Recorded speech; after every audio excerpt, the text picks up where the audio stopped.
दुनिया भर की सरकारें कोरोना वायरस को काबू में करते हुए अपनी अर्थव्यवस्था को खोलने के सवाल से जूझ रही है।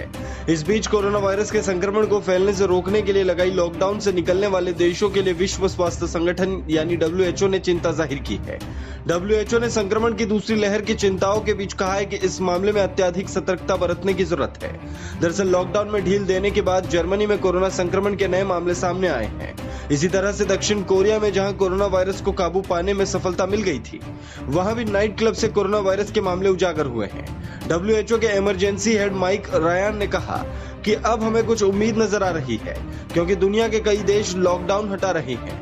उन्होंने साथ ही कहा कि ऐसे में अत्यधिक सतर्कता की जरूरत है। रायन ने कहा कि अगर बीमारी निचले स्तर पर क्लस्टरों में बिना जांच किए रहती है, तो हमेशा बीमारी के दोबारा फैलने का खतरा मौजूद रहता है। दूसरी ओर WHO के महानिदेशक टेड्रोस ने कहा कि पाबंदियां हटाना जटिल और कठिन है।